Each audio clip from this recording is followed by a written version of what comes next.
for coming out. We'll start with land acknowledgement. And today we acknowledge that this sacred land in which Smiths Falls is now located has been a site of human activity for over 10,000 years and is rich in Indigenous history. This land is the ancestral and unceded territory of the Algonquin Anishinaabe Nation. We're grateful to the Algonquin ancestors who cared for the land and water in order that we might meet here today. We're also grateful to the Algonquin people for their contribution in the making of the Reader Canal, which runs through Smiths Falls. We're mindful of broken covenants and the need to reconcile with all our relations. Together, may we care for this land and each other, drawing on the strength of our mutual history of nation building through peace and friendship, being mindful of generations to come. So we have an agenda in front of us. I'll be seeking a motion to approve the agenda. Is there any changes to this agenda circulated? So moved by Councillor Brandon, seconded by Councillor Miller. All in favor? That's carried. Thank you.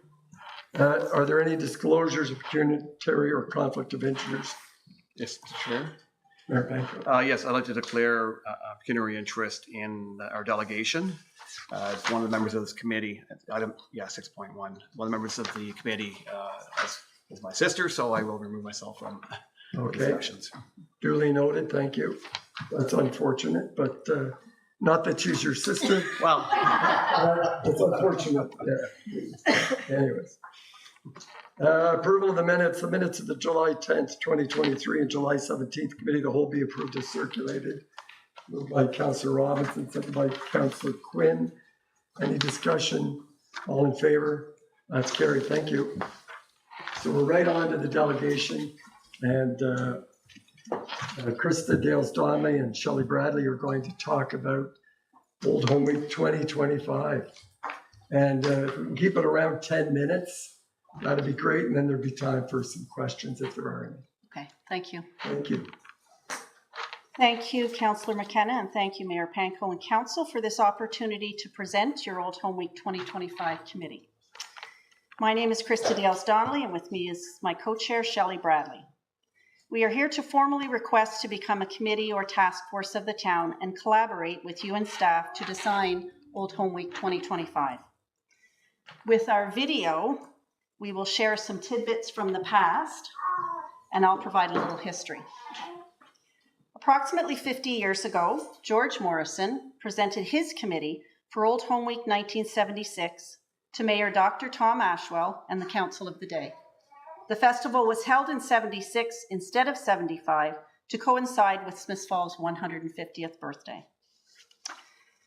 Approximately 25 years ago, Wendy Alford, my sister, presented her committee for Old Home Week 2000 to Mayor Dennis Staples and his Council of the Day, and that was the festival for the new millennium. Now we are here. This festival is and always was intended to celebrate our past, our present, and our future. We even brought some potential 2050 committee members. There she is, Winnie. We have selected the dates August 2nd to 9th, 2025 for Old Home Week. This date marks the 100th anniversary of the first Old Home Week, August 2nd, 1925. In our first months together as a committee, we have elected our executive, we have directors for communications, fundraising, sponsorship, sanctions, and licensing. We have senators who bring a deep knowledge of festival planning from previous Old Home Week and Settlers Days committees. We have outlined our terms of reference. Our committee members have both deep roots and shallow roots in our area. They come with experience in health, social services, small and large business, education, media, communications, and entertainment. We have draft logos we are considering, and thanks to our communications lead, Barry Hart, we again have the website oldhomeweek.com. Barry protected the Old Home Week website domain for 25 years so that we can use it again exclusively for Smiths Falls. We have met with Economic Development and Tourism Manager Julia Crowder, who has provided us with valuable information and support. We have met with Heritage House staff who have helped us to find memorabilia for inspiration and information. Our goals are to create a fun and unique festival for all, to bring people home from all over the world, to promote our town and the area to the world, and to work closely with our businesses, police, fire, other municipal departments, provincial and federal government agencies, service clubs, faith groups, and residents to create these events for everyone. We will establish and support events with the following objectives in mind. We hope to engage all area residents to participate in some way. We hope those who are watching this presentation will begin thinking about what they want to do. It could be organizing a family reunion, attending a club reunion, through sponsorship, or decorate with the Old Home Week theme. We will acknowledge and continue to educate our community about our Indigenous history. We will encourage and promote diversity and inclusion. We will highlight the quality of life provided in this town and the area. We will promote the accessibility and walkability of our town, encourage active transportation, and use our natural resources, parks, trails, waterways. We will highlight our unique historical sites, museums, landmarks, and architecture. We will provide and encourage activities, events, promotions that include all of our residents, from infants to seniors, regardless of their economic status, and possibly something for our pets as well. I hope you can now see we are committed to organizing a week-long fun festival for all of Smiths Falls using all of our wonderful resources. We understand organizing and hosting this event is a monumental task, one we cannot do without you and the town staff. Shelley will outline what we are requesting from you to help us get started to make this event everything we want it to be. Thank you, Krista. Good afternoon. I'm very happy to be here helping represent Old Home Week 2025 committee. As many of us do, I have very fond memories of previous Old Home Weeks. In 1976, I remember being at the Midway right here in front of Town Hall. It wasn't far to go to the fence at the beer garden to get some extra money from Mom and Dad for games and rides. In 2000, my children, along with all of their cousins, were able to experience their first Old Home Week. They still remember dressing up in homemade yellow and white nightgowns and caps for the night shirt parade. We are looking forward to celebrating the 2025 Old Home Week with family and friends near and far, bringing new people to our beautiful town and creating wonderful memories for all. We are requesting to establish a task force or committee of council for Old Home Week 2025. The committee is asking for financial support and in-kind support from the town. We are seeking startup money of $7,500. Please refer to the breakdown of projected startup costs in the sheet we provided. Our in-kind requests will be in the form of staff resources and facilities during the festival. We would like to be able to use the meeting space at the Memorial Center once a month from now until the festival closes at no cost to the committee. In closing, we are asking for a commitment from the town to establish Old Home Week 2025 from August 2nd to 9th, 2025.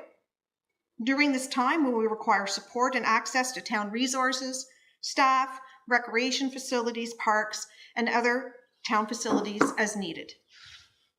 Thank you very much for your attention and consideration, and we'd be happy to answer any questions. Thank you so much, Shelley and Krista, and to the volunteers here, thank you so much for stepping up. I know you represent what we'll need is hundreds. And thank you for being so brief and nailing all of our strategic priorities in there. I recognized all of those. Thank you. I'll just turn to my colleagues and see if we have any questions, comments. I know that I would hate to be the first council in 100 years not to support the Old Home Week, but I won't speak for my colleagues. What we'd look for generally is we would turn to staff and ask them to prepare a staff report based on this. And I would need support of my colleagues around the table to do that. And I'm seeing all nodding heads that, so the direction would be that we will ask staff through CEO Morris to take your request, come back relatively soon with an outline of what kind of, in answer to your more short-term requests, the money, the space, the in-kind, and a general support for the Old Home Week itself. Can you think of anything else that you would need from us at this time, CEO Morris? Nothing comes to mind, but we'll have a fulsome look at the request and look at insurance implications and the value of the in-kind contribution, so we can wrap all that together and likely bring something back in August. We're taking 2 weeks off, so it'll Okay. be possibly the 14th, but likely the 28th of August. Okay, that's pretty fast. Any other comments or questions? Just a great presentation. And again, thank you. You volunteers make the world go round. And we're going to need a lot more if this goes forward or when it goes forward. So thank you very much. You're welcome to stay for the whole meeting. But I understand some of you have other things to do. Thank you very much. Thank you.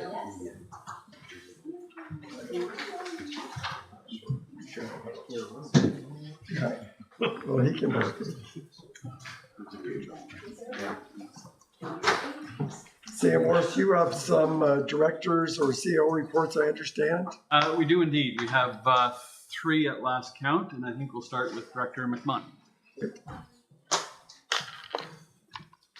I was just going to say, and then there was 2. Good evening, everybody. Just a couple of quick updates on Confederation Bridge update and our annual milling and overlay program. So Macintosh Pair are finalizing the general arrangement drawings to represent the bowstring pedestrian bridge that we decided on some time ago. So why it was important to do the drawings, the preliminary drawings, was to inform on what council's directive was in terms of what we want. So when we do go to detailed design, that we're giving the proponents that are going to bid the work, consultant, give them a groundwork, kind of a proper playing ground to work on, so they know what the bridge is going to look like, what we want, so they're not simply telling us what we think we need. Yeah, so we'll be issuing the notice of study completion August 3rd and 10th. This August 3rd and 10th, and a COW report is being drafted, for August 14th to present the general arrangement drawings to this group and to garner direction for facilitating the procurement process for detailed design moving forward. So I know there's been a couple of requests from council for an update on Confederation Bridge, and that's what I have at this time. It might seem that we're kind of limping along with this project, but I will like to assure council that we are working on this in the background. As we know, with municipal class environmental assessments, it does take time to wrap that up, and that document is just finalizing right now. And it's complicated because, we think of it simply as a bridge, but there's a lot of work that goes into design. We know we need new abutments, we know we need a new bridge, we know we need work on the approaches to the bridge. There's currently a water main that runs north of the existing bridge that's literally sitting on the river bottom that services the Parks Canada offices and the lock station. We'd like to suspend that from the bridge. So there's an abundance of civil work that needs to be designed with this project as well. So it's not simply just designing a bridge and sticking it on the abutments. There's more work than that, more work than simply just that.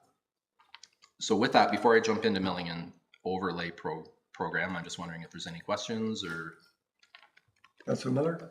Thank you very much for that update. I know I was one of the councillors asking about that, and I can appreciate the amount of work. So just thank you for keeping us on track with that.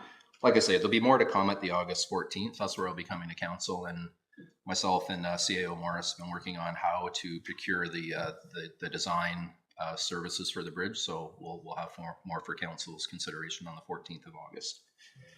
Councilor Brennan? Yeah, thanks for that, and I look forward to the meeting. When we first talked about it, we had, I think there was Councillor Quinn and Councillor McGuire were going to sit down, Mayor. and the mayor were sitting. Has that occurred? That did occur, yes. Thank you. Back to you. Okay, so our annual milling and overlay schedule, or that's what we note as ACPM, asphalt, concrete, paving, milling, in our capital program. So that, as we know, that was awarded to Kavanaugh just recently. We've got their schedule. They're anticipating starting works the weeks of July 31st, with works anticipated to complete the week of September 11th. So fairly quick turnaround, about 5-week period from start to finish. Public Works will be posting a notice on the town's website later this week to inform residents of locations, scope of work, anticipated impacts to pedestrian and vehicular traffic, and so on and so forth. So we'll get that notice out so everybody's aware that the works are taking place, where they're taking place, and how long they can expect the work to take.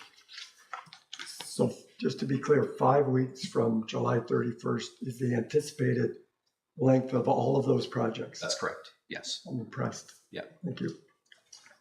Anything else? No, that's it. That's Thank great. you. Thank you, Thank you. Director McMahon. So next up, Mr. Chair, we have Senior Planner Grinke. Welcome, Mr. Frankie. Good evening. Two brief updates for me this evening. Firstly, I'd like to advise Council that we've completed our parking occupancy survey for this summer. Council will recall back in 2019, we completed a parking management and utilization study that proposed a series of administrative recommendations to manage and administer our parking rules for the downtown area. And the first phase of that project undertaken in 2018 was a parking utilization survey that provided a block-by-block assessment of on-street parking use over the course of the day. And namely, it helped us inform as to how close to capacity we were and how long people were parking in the spots they were parking. So that work, of course, was done prior to the reconstruction at Beckwith Street, and there's also been some evolution in terms of the the businesses that are in downtown, and we've been fortunate to see some new residential development in the downtown area as well. So the timing was right to refresh that work, and we've decided that this is the year to update that information. So planning staff and summer students in several departments have undertaken some field work and were fanned out around our downtown on June 22nd and 24th, as well as July 13th, 15th, and finally on the 20th.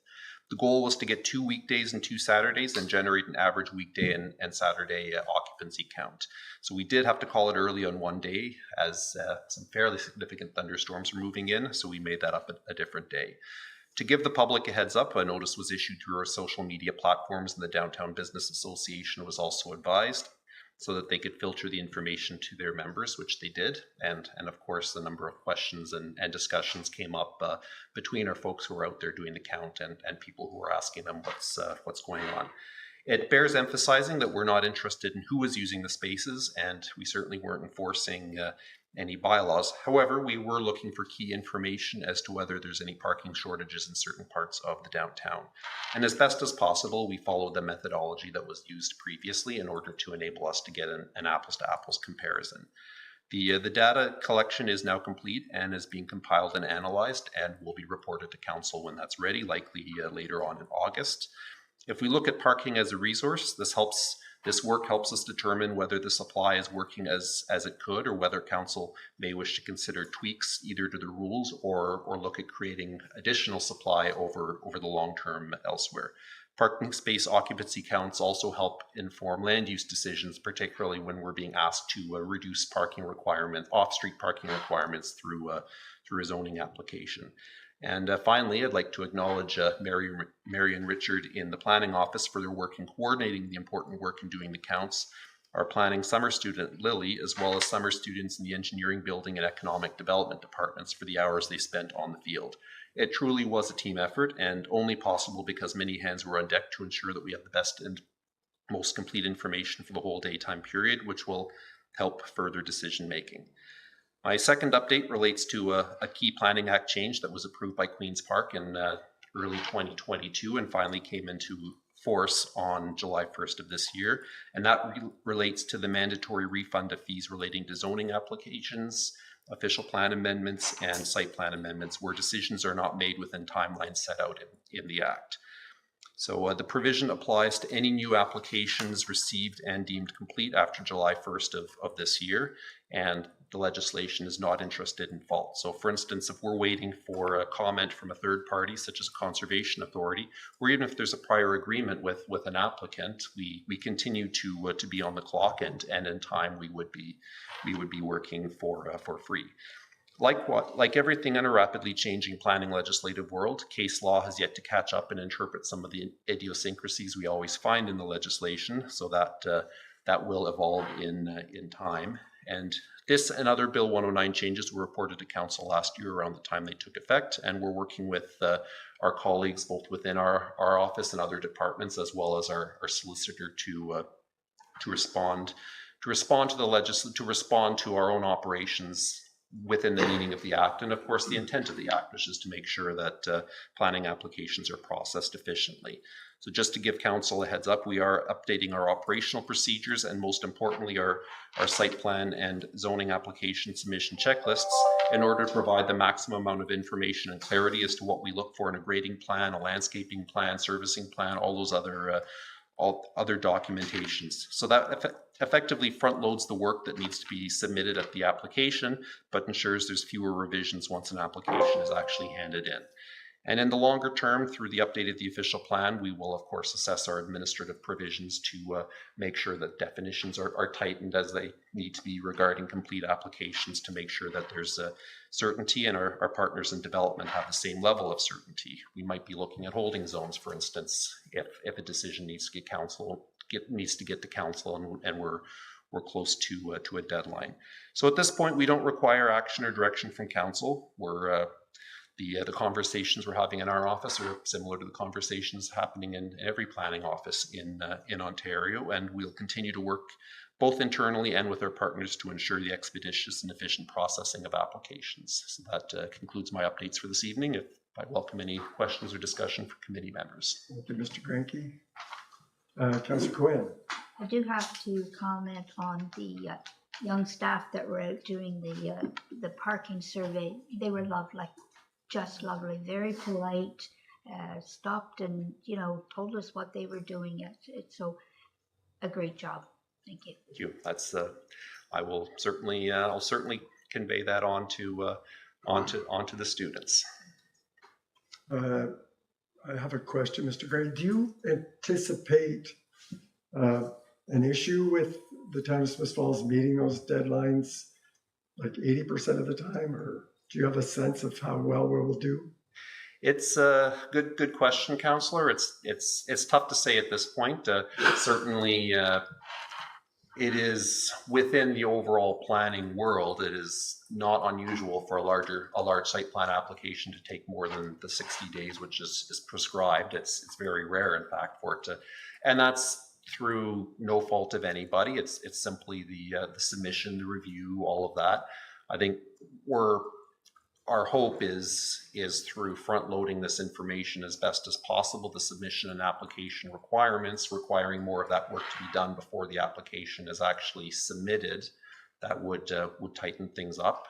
If an application makes it through one set of review, then that would certainly, a site plan application, that would give time. I think recent changes to the Act, I guess, narrowing the approvals process and delegating that to staff is certainly would likely save a few weeks here and there. But it's tough to say. Larger municipalities that see hundreds of these applications a year are able to just churn out a number and look at performance standards. We don't have those numbers that let us do that, since every application, every file is so unique on its own. All I can say is I certainly don't. I would rather not be the person explaining to council why we're refunding application fees. So unfortunately, it's the reality of the situation is we likely will from time to time, and it's not an allocation of blame. It's just the process of the application and making sure that it's done right. Thank you for that honest answer. I know you and your team will work as hard as ever, same as always, trying to get these things through. Thank you very much. Thank you. And CEO Morris, do you have? I do. I have 4 items, but I would like to just pick up on the last comment. I think it's important to state that we're going to have to assess our capacity to handle the very aggressive timeframes that the province have imposed. So I just don't want to let that go by without saying there might be staffing impacts or workload or capacity impacts that we're going to have to look at. But I think as Mr. Granke pointed out, it's early to assess the impact it's going to have, but I just want to let you know it could have a negative impact on our ability. And obviously we don't want to be in a position where we're refunding monies that's meant to take it off the tax base. It's been turned into a punitive measure, which philosophically I think is not necessarily a great motivator. Yeah, I thank you for that. And the province has set many standards for municipalities, including how often and the kind of caliber of road clearing we do, and we fund accordingly.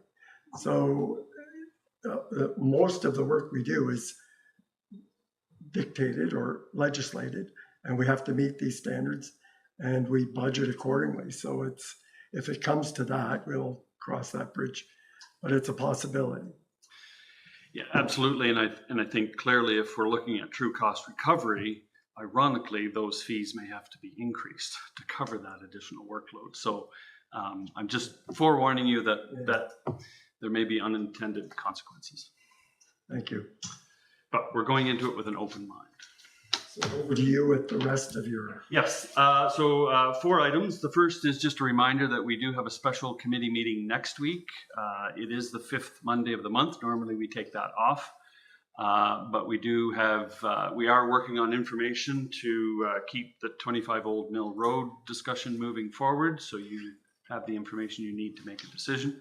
So if everything falls into place this week, we will proceed with next Monday's meeting at 5 o'clock.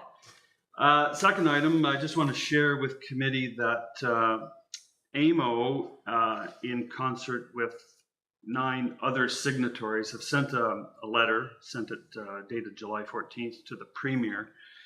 And what they're advocating for is a return to the assessment cycle, which, as we know, is every 4 years.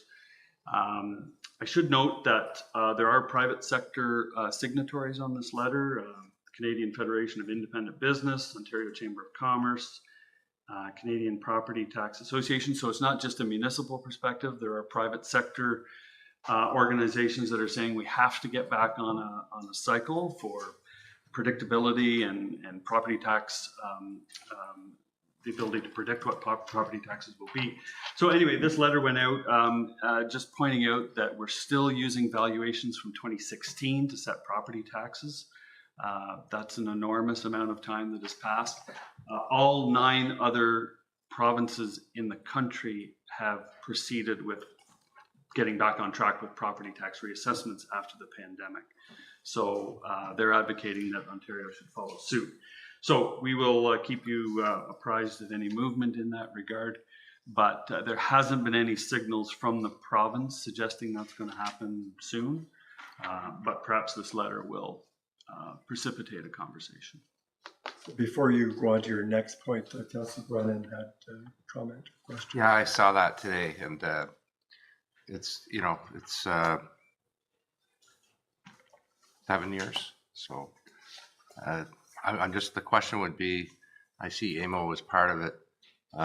Is there any movement? There's a conference coming up also, but it'd be a discussion for our neighbors and other municipalities, whether they want to do resolutions or motions requesting the same, because I think it is high time that we get it. It doesn't mean, in my mind, it doesn't mean increased taxes. It means an update and knowing where you are as a municipality of your property values. So I would be interested in hearing what other municipalities are planning to do in terms of maybe sending a message as well to the province. So maybe we can investigate that if the mayor's at AMO. Talk about that. Yeah, I think that's something the Eastern Ontario Mayor's Caucus will be meeting, I think it's August. It's prior to AMO anyway. Yeah. And it's something we can add to the agenda and see if there's a united front for a multi-ministerial delegation at AMO for that, with that topic. I think the deadline for the delegations has gone by, but I know that there'll be delegations there. Yeah, I think they've already reached out to set the delegations. It's better for the content. Yes, the content, yeah. But I agree with Councillor Brennan that this is important and needs to come from more than just our provincial association. It might be wise, but we could certainly ask it, Lanark County Council or staff can find out what other municipalities are doing. Are more of our neighbors, is that what you're thinking? The neighbors, and there's what, 440 municipalities in Yeah. Amos, so I think I I've would seen think resolutions. you'll come probably hear through. about it in August, I'm sure. Yeah. Okay, thank you. Okay, thank you, Mr. Chair. Next item is just a shout out to our partners that have helped us beautify the downtown. I think everyone will agree the flowers this year are magnificent downtown. So a big thanks goes out to the Gemmell's Garden Center. They did the hanging baskets and the potted plants, the big ones. They look tropical. They're just absolutely beautiful. And Green Acres did the nodes or the beds along Beckwith Street. So they both, there's a lot of planning and preparation. Those flowers don't just happen. So, I mean, that starts back in the wintertime. So they both did a fantastic job. I'd just like to publicly acknowledge the work that they've done. It's absolutely beautiful. Oh, and as well, we replaced, Green Acres helped us replace 6 trees on Beckwith Street. 5 of them were in the phase 1 section of Beckwith. The other was in the phase 2 section. They've been replaced and they're now growing as they should. So hopefully that'll fill out the canopy eventually on Beckwith Street. And 4th item, just an update on a very, very important project that we're monitoring closely, and that is the high frequency rail project that the federal government is leading. So last time we reported, they were the procurement folks at the rail, high frequency rail office, as they call it, had issued an RFQ. So they qualified bidders or proponents for the process. So that has finished, and they've given the go-ahead to 3 consortiums to participate in the request for proposal process, which will lead to a preferred proponent to design, build, operate this massive infrastructure project that will connect Toronto to Quebec City. So it's a massive project. Obviously, the interest here is that the alignment we expect will go through Smith Falls, and that will likely require some infrastructure, significant infrastructure upgrades. So we've been working very closely, the mayor and Julia and I, with the high frequency rail office to make sure we're on the map and to sort out a few logistical things that we need to consider here in Smith Falls. But ultimately, the real work gets traction once they award the contract to a proponent, and that's when we'll fully engage with that successful proponent. So they expect the RFP to go out in September, probably close before year end. So it may be next late winter or spring before they choose a proponent, but we'll keep council informed of that process. Thank you. Thank you very much. Committee of the Whole consent reports. I don't think we have any. No. And priority issues 9.1, the official plan update survey results. Mr. Grenke, you're back on.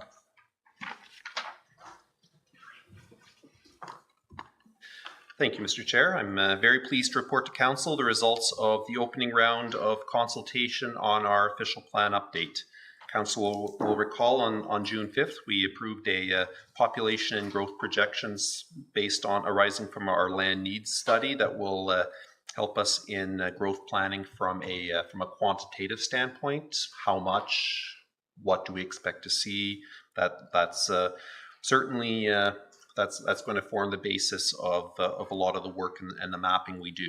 The official plan, of course, also belongs to the community as a whole, and we want to ensure that the community's goals and values are identified early on so that the land use designation and mapping that we do reflects what the community and stakeholders value and guide the development of a community that that cherishes and sort of bring forwards what's important. To that end, and to get the conversation started, we asked 3 visioning type questions to the public and stakeholders, and we kept them fairly high level. There certainly will be opportunity later on to really sink our teeth into specific subjects. But at this point, we're looking to introduce our work to the community and identify the subjects that we're going to really be working on. So the 3 questions in this case, the first question was describe 3 words that, or list 3 words that describe your vision for the ideal town of Smith Falls in 25 years. And certainly many examples were given, but 3 themes sort of emerged from this overall data set: growth and development. So that is words chosen by residents to describe how Smith Falls should grow in 25 years. Aesthetics, words chosen by residents to describe how the town should look. And then feel. These words were emotive adjectives that are used to describe how the town should make them feel. So it's fair to say that some words such as desirable can really fit in a few of those different categories, depending on, I guess, the intent of the survey respondent. But I think it's fair to say that there's the largest number of words appeared in the growth category. However, there's lots of different words and synonyms there. However, the word that appeared the most often in 9 of the respondents that the 9 of the 34 responses we've had was affordable.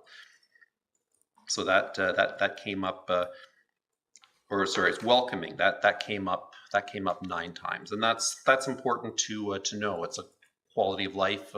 It's a quality of life. We want to be open to new people, open to I guess whatever comes next for the town. Affordable, safe, clean, those came up several other times as well. The second visioning question was, what changes do you think would improve Smith Falls and why? So I think the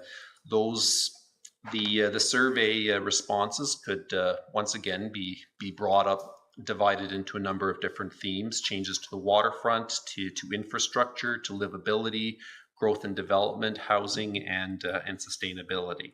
So I think certainly there's the consensus that we've seen is there are improvements that can be made to help us achieve the positive vision outlined in the previous section. And the largest focus area will continue, from what we've heard anyway, continues to be the downtown and waterfront area. I think that's been identified as a real opportunity site, at least in the consultation that we've had. And your job over the next little while will be to help develop a policy-based approach to sort of respond to these changes.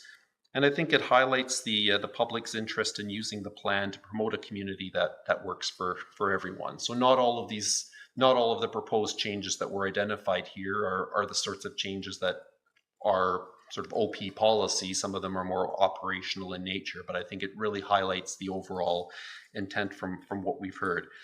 And then the third visioning question asked, what specific subjects would you like to see addressed in the official plan update? And the schedule to this report outlines the individual responses that we've received. However, we've also once again broken them out into broad themes. And the theme that came up in 24 of the 34 responses are recreation, economic development, and tourism, with downtown, design and livability, housing, sustainability, and infrastructure all coming up multiple times. So I think all of these items are addressed to some extent in our current official plan. I think I don't think this highlights that we need to go a completely different direction than we've been going before. Some themes, such as housing, are framed around a different social and economic context, and certainly this is an opportunity to update the housing policies as an example to capture our current needs. So I think we did do a demographic analysis as well as part of the survey responses. We had 34 responses, which was actually that's pretty good.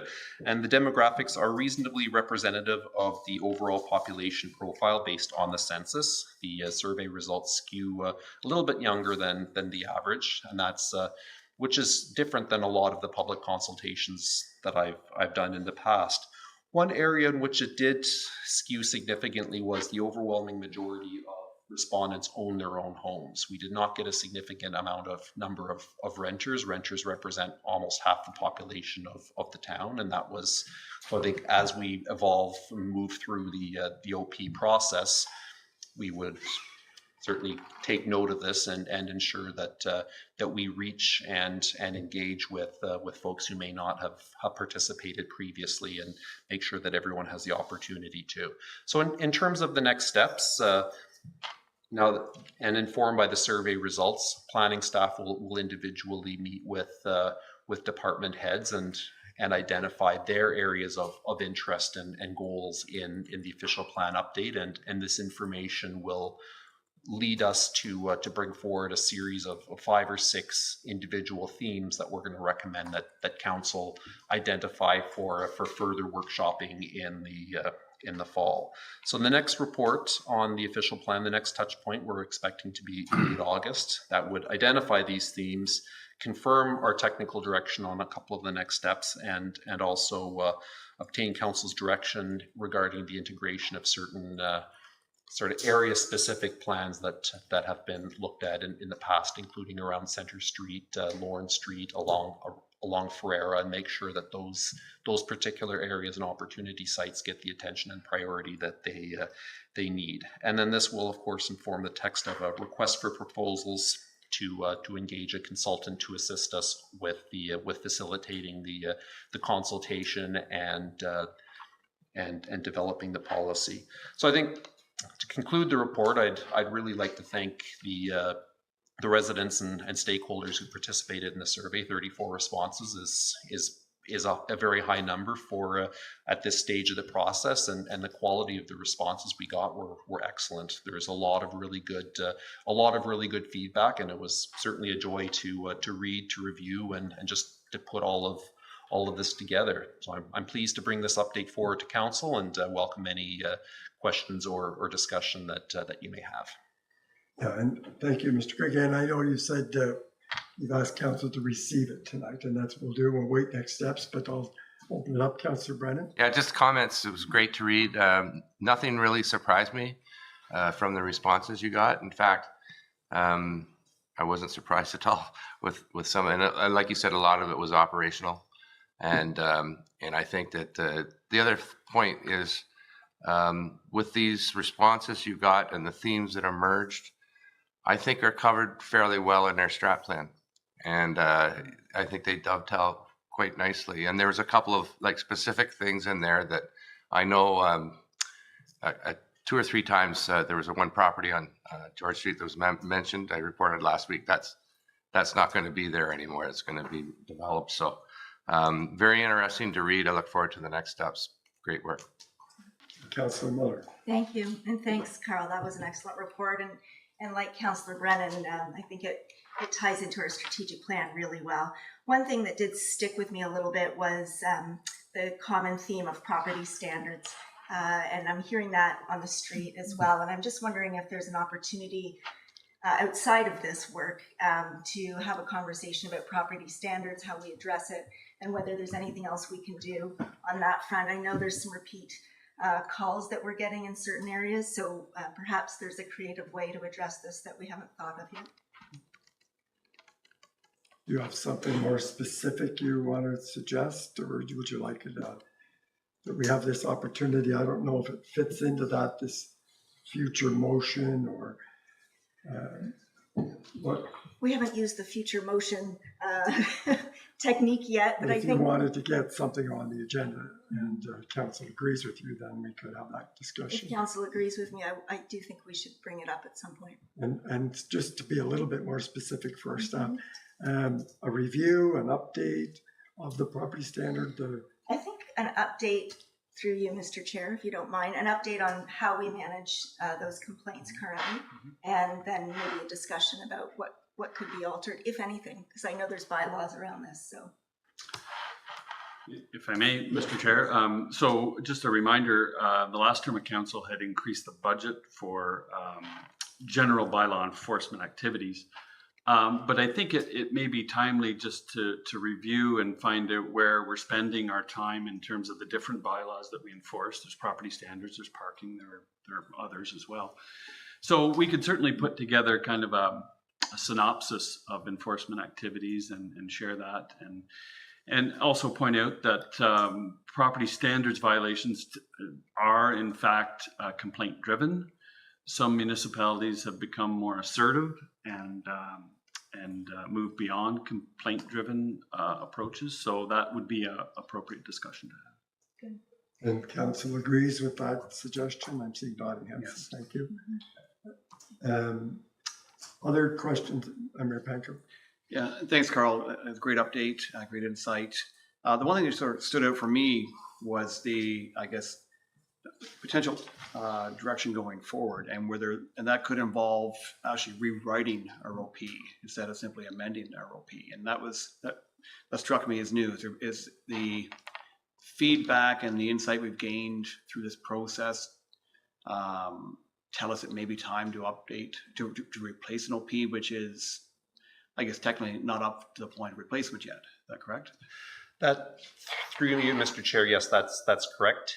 Typically, official plans are sort of reviewed on sort of a 5 or so year basis and replaced later than that. We can certainly update our official plan routinely over the next number of years. The key difference is some of the administrative and legislative steps at the very end in terms of the approvals process with the ministry. But I think it also comes down to operation, a little bit of operations. So for instance, if we're like the new zoning bylaw, it was a repeal and replace. There were probably hundreds of changes. It was a very clunky bylaw. We have a new, smoother bylaw. So I think it comes down to later on when we look at this, are we looking at potentially hundreds of changes and completely refreshing the plan, or are we looking at something that's a little bit more, I guess, just evolutionary in nature, just updating policies where we need to, updating mapping where we need to, but kind of maintaining the existing structure, the existing format, and potentially dozens rather than say hundreds of changes. It's easier at that point if we're looking at hundreds of changes to repeal and replace. Nothing I've seen in the correspondence so far and my own review of the plan suggests that I think we have a pretty good official plan. I think it covers the key points of what we're looking at. It aligns broadly, as was noted earlier, with the strategic plan the previous strategic plan as well as the one that we had recently approved. So I think the sense I'm getting from the comments as well as my own review was that we would be doing some targeted amendments here and there to update some of our growth related policies, and then more work in terms of mapping them to ensure that we've identified the areas where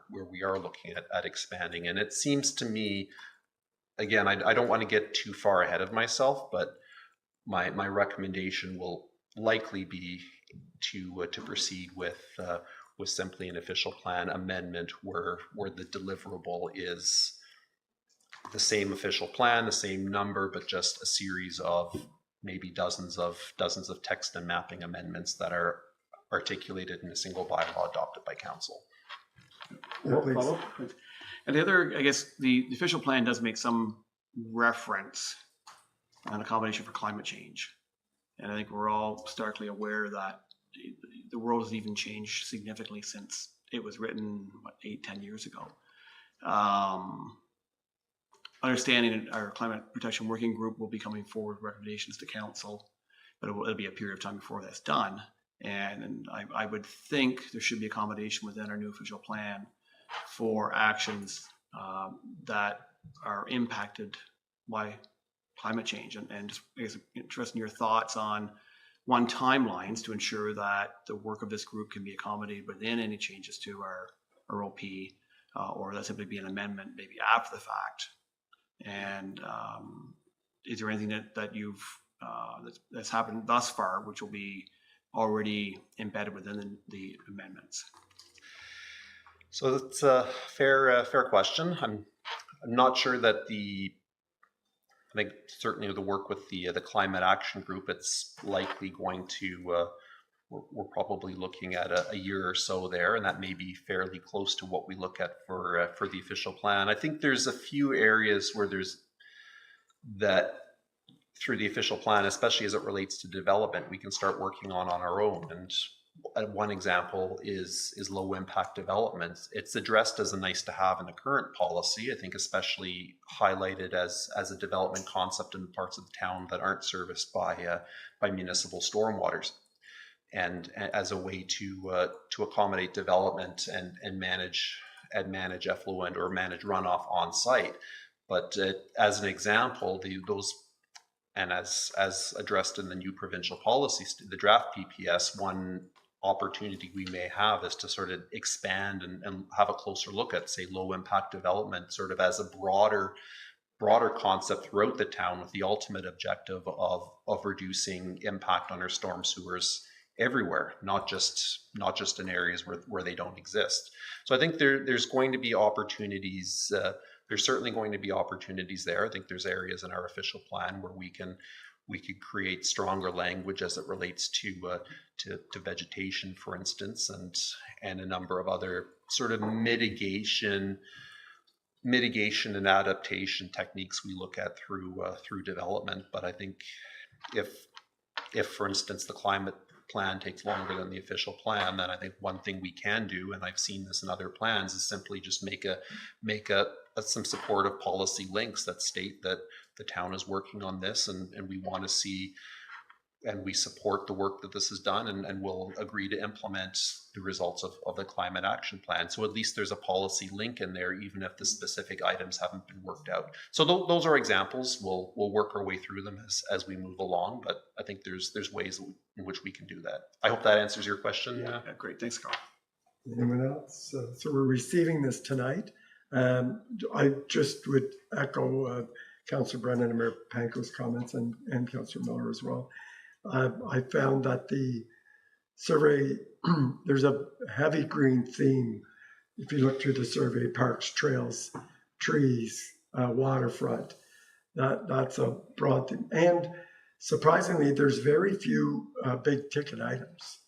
I mean, there's a pool and a couple of other things, but most of what's people in that survey are looking for are reasonable, affordable, part of our day-to-day business. So thank you very much. We've received it and look forward to having you back talking about it late August or September, perhaps. Yes. Thank you. Thank you.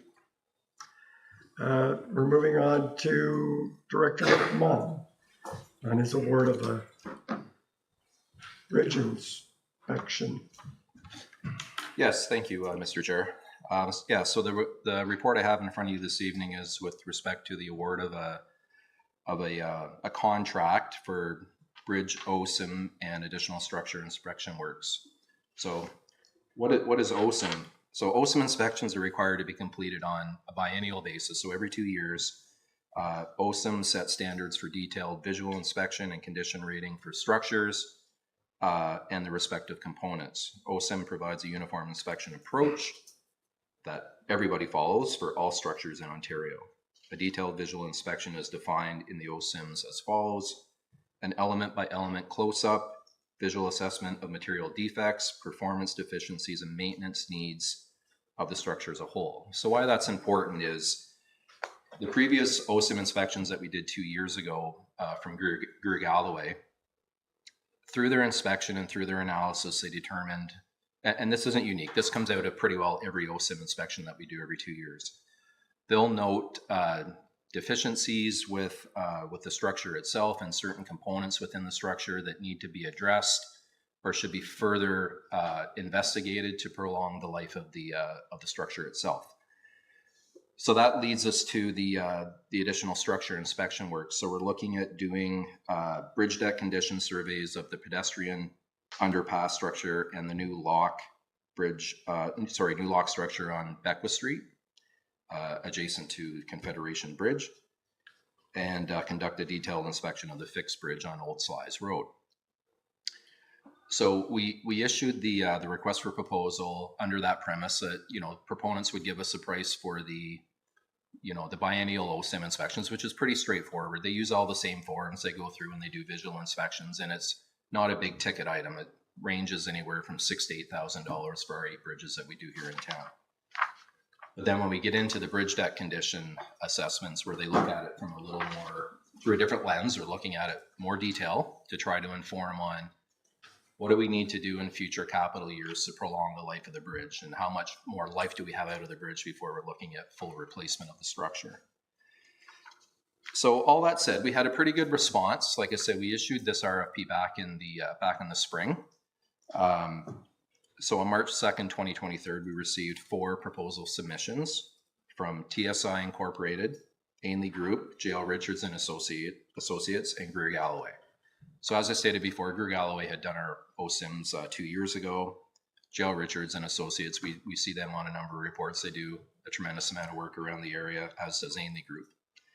TSI Incorporated, they're a new and kind of up-and-coming consulting firm. They've been around for about 10 years in the business of dealing with bridges. That said, they've got, when they submit proposals, they give us their CVs, or their resumes, if you will. And looking at the staff that they're going to have working on this particular project, there's ample experience there, all the way from MTO to different bodies of provincial and federal government. So I don't have any concerns with their ability to do the work, given the fact they've been around for about 10 years. They're also looking at the bridge deck condition surveys using ground penetrating radar, as opposed to more obtrusive means of cutting asphalt, taking core samples. And we had asked for that in our proposal, that they use kind of up and coming technology to assess the bridges. And that's what they propose in this particular case. So we like that from a public works and utility perspective, as opposed to cutting the structure and taking core samples, which can be obtrusive to the structure in itself. So that all said, the TSI came in at just under 30,000, 29,498. Ainley Group are marginally lower in price than that, albeit they didn't score quite as high on the technical portion of our assessment. So the whole our review of the proposals was based on 120 points, 100 points for the technical portion, and then 20 points for the financial proposal. So we score the technical side really high, and that's the whole premise of an RFP. It's not necessarily based on price. We want the best proponent, irrespective of the price, selected for the work.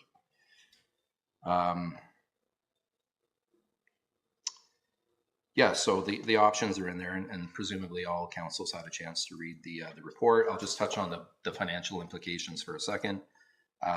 So we had $28,000 in the budget this year for this particular work. So as you can see, we've come marginally over budget with this work, which seems to be a bit of a theme as of late. I know in my last report we were marginally over budget on those works as well, but we've been really, really close. $28,000 on just under $30,000 worth of work. So my staff are of the opinion that we can absorb that in our operating budget for public works without any issues. So the recommendation in front of you this evening is to award the work to TSI Incorporated for the amount of $29,498, excluding HST. Thank you very much. Questions, comments? Councillor Miller? Thank you, Director McMunn, and I support your recommendation. I found it surprising that one of the bidders was so far above the rest. So I assume that we have no concerns that we're missing some piece in going with such a low bid. No, I will say that JL Richards' proposal was very, very robust, over and above kind of what we were looking for this assignment, and it simply couldn't justify, the additional $80,000 to do this work. So, like I said, we had 2 that were really, really close, in and around that $30,000 point with TSI Inc. and Ainley Group, and then Greer Galloway. They were also quite interested in the project, but they're sitting at just under 64,000. So we're getting nods all around. One question. Yes, please. Yeah, I support as well, and sort of a related question, but not to the actual RFP here. We have 2, rail underpasses, rail bridge and vehicle underpass, both Cornelia and Chambers. that are not within our responsibility. But I assume they have to be inspected on a regular basis as well. And I think in the past I've inquired about this. We've had some difficulty getting information regarding those inspections. That's what we are privy to. I mean, especially knowing the one on Chambers, forms part of the rail yards. They're both on our property, and very aged. And I guess it's up to we get feedback from the federal government when it comes to those inspections. Yeah, so thank you, Mayor. That is something that we're working on. The one, it's a little bit of muddy waters to try to navigate to find out responsibility for these structures. We got to go back and do a title search to find out who's responsible for what in terms of the municipality and whether it be CP or CN or VIA.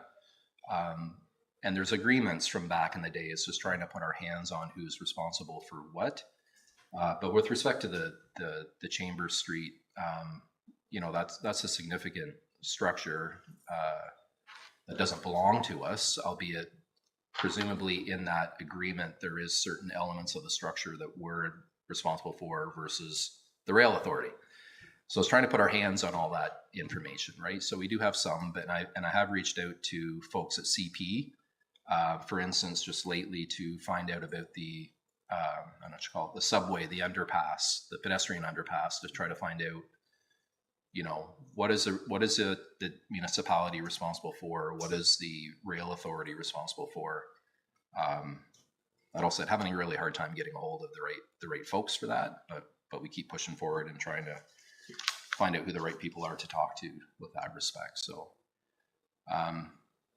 so something that we circle back around to every now and then with these underpasses, that we know there's rail above and who's responsible for what. So, okay, so I guess I'll leave it with you and hopefully we'll have an update at some point. Thank you. Yeah, we are working away at that at times. Yeah, thank you. That was going to be my question as well, but there's three more. There's the ones over the river at Old Slice that are very old bridges. So we want to be assured that whoever the responsible authority is, that those bridges are safe and that someone is looking at them on a regular basis. I think that's really the question. Mm-hmm.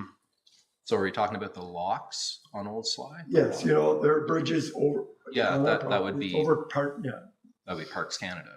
It's it. Well, no, it's no. That's the VIA structure. Yes. Yeah. Oh, the VIA structure. Okay. Over Highway 43, which is relatively new. So I'm confident driving under there. I get the willies on Chambers Street. Okay. Yeah, I had to get myself oriented there for a second. Okay, there's a lot of rail structures, and if we can clarify who's responsible for their safety and ongoing maintenance, please. If I may, Mr. Chair, and this conversation predates Mr. McMahon, so I'll just give you a bit of history.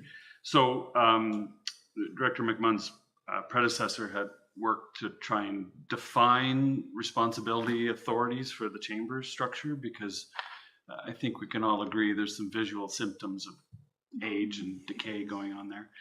And I can say that it wasn't an easy conversation to try and determine division of authority and ownership, but there is a federal agency, the name of it escapes me, but it's kind of an appeal authority, transportation safety something.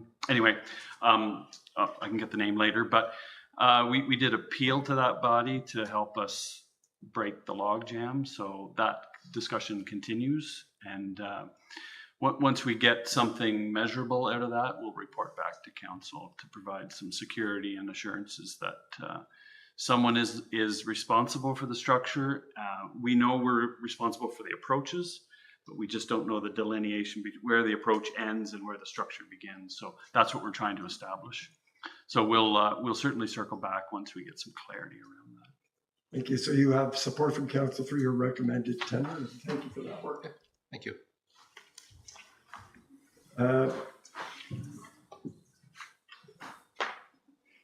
On my agenda, I have the Linemore coming up next, but That's right. okay, That's the same on my agenda. great. So I have 3 things coming up. So hopefully you'll get used to me. Please go easy. This is my first attempt at getting adoption of anything. So I'm kind of excited. So am I. Prepare to be amazed. So the first item I have here is the for adoption, the award of the tender for the 104-inch lawnmower. We are requesting, we had a tender go out, so we had 3 qualifying bids return as it is outlined in the report. We are requesting to go with KW Power Sales, which is the not the lowest bid. And this is specifically because we do have a longstanding, very positive business relationship with them at this time, and they are a local company that is within easy distance to get our materials serviced as and when required, so through warranty process and so on. So the staff are recommending that the tender be awarded to KW Power Sales for a total of $35,169 exclusive of taxes, which is well within our budget of $50,000, which is approved by this council, I believe, last year. Any questions, thumbs up on this? It seems everyone is in support of that. This is the start of a very beautiful relationship. Yes, thank you, Director Clark. 9.4 is the execution of an advertising agreement. Yes, okay, so I was asked to quarterback this this item that was underway when I first arrived in March. There is a number of opportunities for advertising within the Memorial Community Center, specifically the newer side, not the youth arena side. These are things like brink boards, signage around the facility and so on. Negotiations were underway with Glenview Sports Entertainment, and we have actually Tana Torch really spearheaded the negotiations, and I want to acknowledge her and the work that she did in this to come to an agreement that we think is a win for both of us. So staff are recommending that you authorize the execution of the agreement. It's a multi-year agreement with Glenview Sports Entertainment. This agreement does represent a revenue to the town of $150,000 for the duration of the agreement. Should extensions that are built into the agreement be optioned, that increases to $262,500. And the advertising agreement goes to, without extensions, March 2028. Extensions would take it to 2030. We do have some protections built in. We have the sole authority to cancel within 30 days if we're finding that it's not working. And should Glenview Sports Entertainment, which is the owner of the Junior A Bears, should anything happen, they sell or abolish, we have a right to renegotiate an agreement, and so that's then null and void and we get our money. So that's the hope. We are also excited about a really strong relationship with the Junior A team. We have been working on that relationship, and I think that we're making really great strides. So that is our recommendation before you today. Thank you. Questions, comments, Mayor Panko? Just thank you. I mean, this has been a few years without an agreement. We've been in the Memorial Community Center or the youth arena, you see a lack of advertising and a lot of space there. So very encouraging to see this come together. And I think, as I said, it's a win-win. It gives the Bears an opportunity to generate some revenue and the town. And of course, we have a recreational cost sharing agreement with our municipal partners of the region, and we've committed to do the best we can to maximize revenue at these facilities and look after our expenses appropriately. So it's a very positive step forward. So very encouraging. Thank you, and thank you to Tana. Councillor Miller. Thank you. I support your recommendation. A couple of quick questions. Do we have a strategy to replace the balance of the old town logos at the arena, or has that been done, or could we use this revenue to get that work finished? If I may, that's a great question, and I can report back when I look into that. Thank you. And then I noticed in this report that this doesn't include the naming rights of the arena. Correct. Is that something in the back of your head that you're hoping? Okay, great. Yeah. Thank you. Welcome. Is there support for this recommendation? It seems to be, I did have one question. There is support. Are there, and this shows my ignorance around provincial legislation regarding online betting. Is that an advertisement that we could restrict at the arena, or is it even allowed at the arena, online sports betting? Okay. It wouldn't be something that I would be in favor of personally. And I just wanted to know if we have any say, or maybe perhaps it already is controlled. I'm not aware of that. So, if I could, so Please. I think there are advertising standards that exist. We would adhere to those fundamentally. So around specifically tobacco, alcohol, those types of things. Internally, we also, understanding that we provide service to primarily under 18, we would have some provisions where we wouldn't allow that. So all of the advertising that is selected to go up will be approved by the staff within the department, and we'll adhere to our own sort of values around that. I could look at the legislation. I'm not familiar to see if gambling is on there, but I do think that wouldn't be something that we would be supportive of. They're advertising everywhere else. Yeah. So you've got a full green light on that agreement, and thank you. Okay. And we look forward to seeing those ads up. And yes. Okay. The next one is the another agreement, canteen. Yes. So again, the third item on the list here is the Memorial Community Center canteen agreement, specifically for, again, the newer side, not the youth arena side. The youth arena is not operational. Sorry, the canteen is not operational at this time. Staff are recommending that the council authorize the execution of this agreement with Glenview Sports Entertainment, which represents a revenue of $54,670.21 inclusive of extensions. And I would note that I did make an error. On the budget and financial implications section, it should read, this agreement exclusive of extensions represent a revenue to the town of $26,523.38. It reads annually. It should say to the end of the 25-26 season. So that was an error. My apologies. The intention is to offer an extension, but we wanted to build some protections that if it wasn't working out, we could go back out to market and see what came of it. This is a fairly industry standard thing where the junior A team gets the advertising and the canteen as well, and it's sort of a full service agreement, but we wanted them separate and apart. And so the staff is recommending that we approve this memorandum of understanding as well. Councilor Brennan. Yeah, I totally support it. I did have a question though, Director, about the upstairs, because in the past, the upstairs was utilized, and I believe by the town during Bears games, and we had a license, and there was alcohol served up there. And when that ceased, my phone rang a few times. So was that ever contemplated with the Bears or for ourselves to bring back? So not with the Bears at this time, but because it's an agreement with the canteen, which would be separate and apart from upstairs. I have had a number of folks, probably the same people calling your phone, have attended the office and requested that we consider it. So it is something that we would potentially look at, but is not immediately on the radar at this point. And through the chair, I mean, there is a kitchen there, which I don't think is utilized or probably is not equipped properly. But there is potential there for something much more than it is now. And, I'd be interested to hear more about that as well. Thank you. Councilor Quinn. Thank you. I just had one question, and it's about the canteen being open. Is this just during hockey games, or is there a potential for it to be open during other activities taking place? Because we just had the quilt show there, and I had many people say to me, I'd like a cup of coffee, I'd like a sandwich, I'd like some. And I know there was someone in there providing food, but their food was all gone by 1 o'clock that day, and they were open till 7 that night.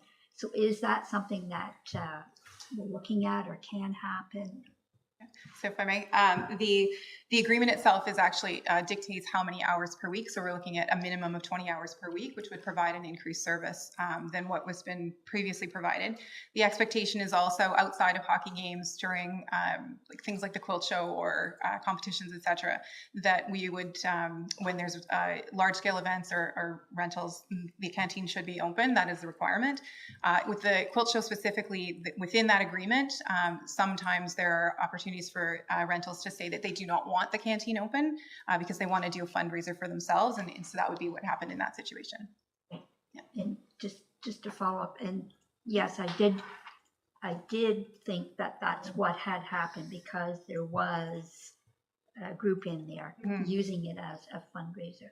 But you know what? We have a fantastic arena, that should be utilized more than it is. And during the summertime when there's no ice in there, we could be using it for other things, and then we might need the canteen open. That was just where I was going with that, if there's a possibility.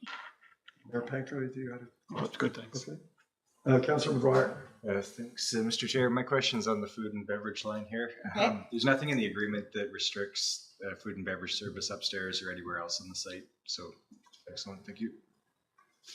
So you've got a green light on all three, and I'd say your inaugural voyage was a success. All right, thank you very much. I have a recommended motion that Council of the Corporation of the Town of Smith Falls, as provided in section 239 of the Municipal Act, as amended, moved into a closed meeting at 6:15 to discuss personal issues about identifiable individuals as it relates to committee appointments. Moved by Councillor Robbins and seconded by Councillor Brennan. All in favor? So this, we assume, will be short. Please stay with us and we'll be back momentarily.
for your patience. The RISE report is council reviewed committee membership applications, and this will be brought forward at the next council meeting, which may be tonight. I'm not sure if it was on that.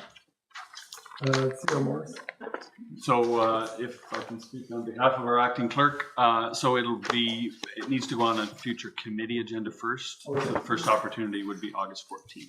Great, it'll come up on August 13th. Thank you.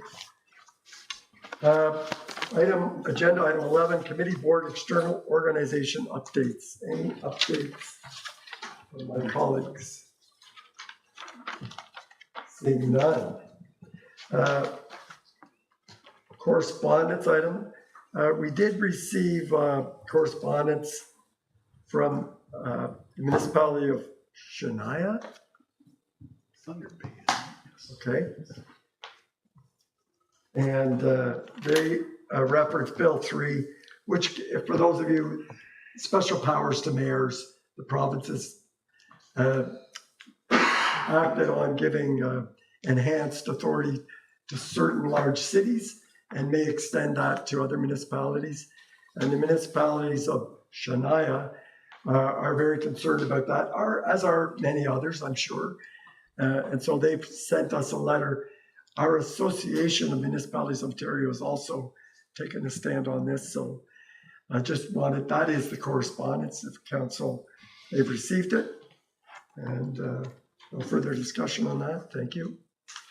Notice of motions. I think we have at least one or two. Yeah, this Councillor Brennan. this is our first notice of motion with our new rules here. So I'm going to put a notice out that our future committee of the whole, I'm going to put a motion out for a discussion on the Recreation Hall of Fame. Recreation.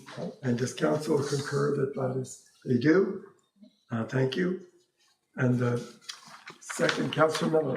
And following Councillor Brennan's lead for a notice of motion on future COW to discuss property standards and our current protocol and review of that. And I think we had a little discussion on that earlier. So does everyone agree with that? They see thumbs up. Thank you. That's two. Is there any further notice of motions? Hearing none, I'll entertain a motion to adjourn the committee at 6:27 and stand so adjourned until the next duly called committee meeting. Moved by Councillor Brennan, second by Councillor Robinson. All in favor? It's carried. The meeting's adjourned. Thank you.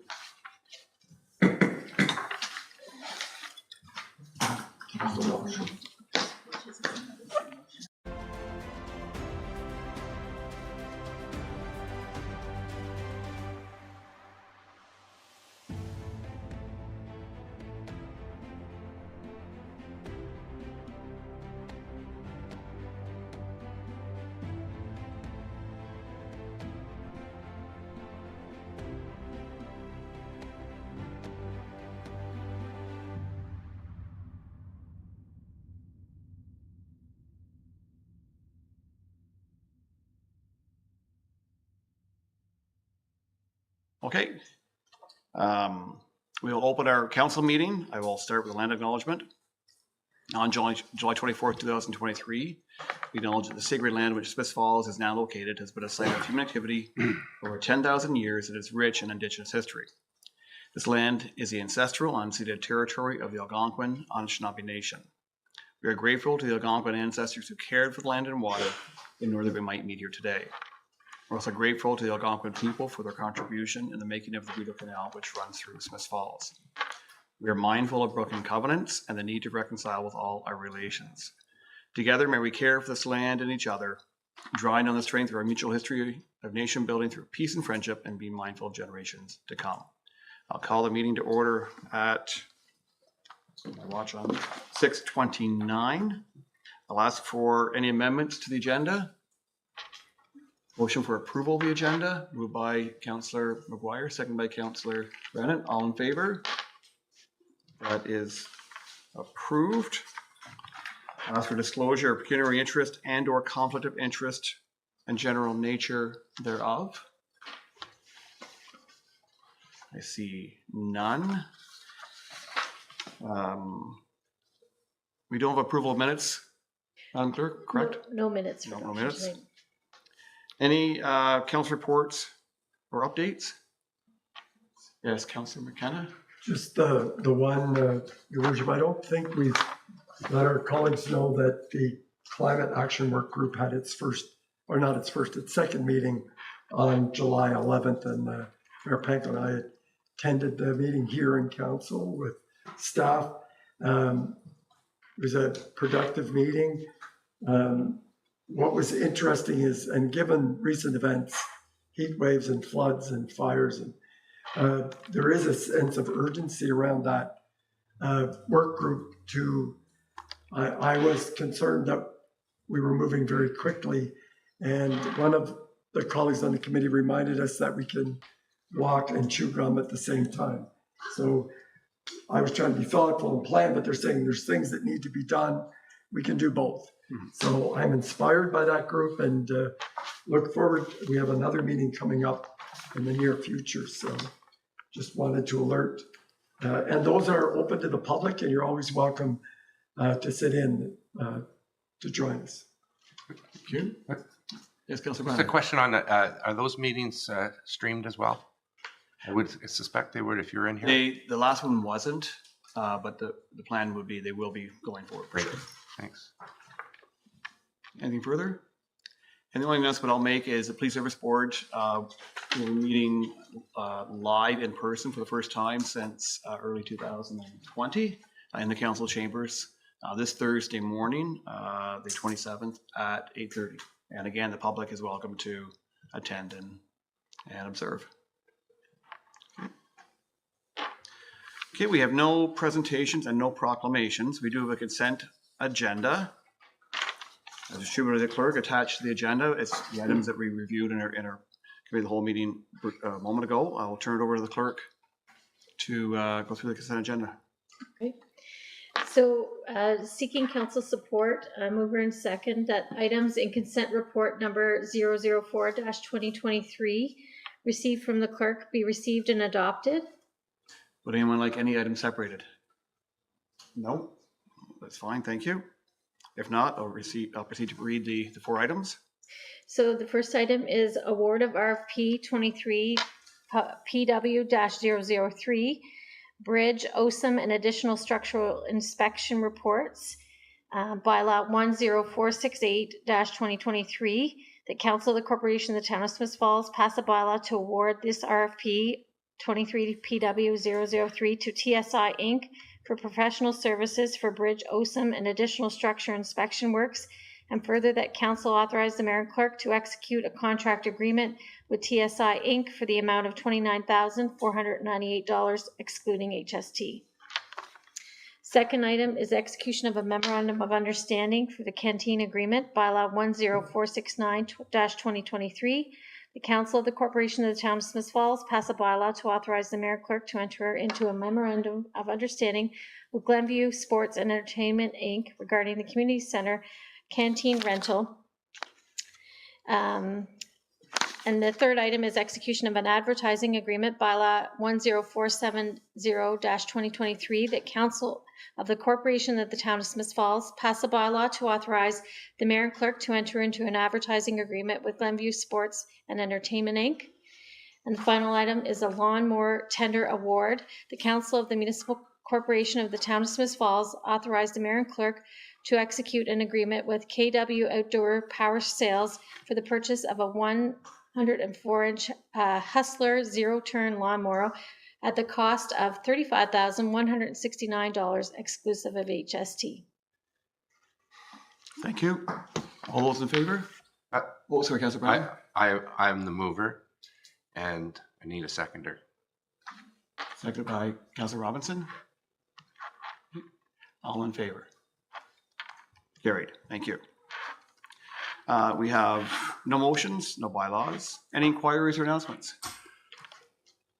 No, we have no confirmatory bylaw that'll appear on August 14th. Ask for a motion for adjournment.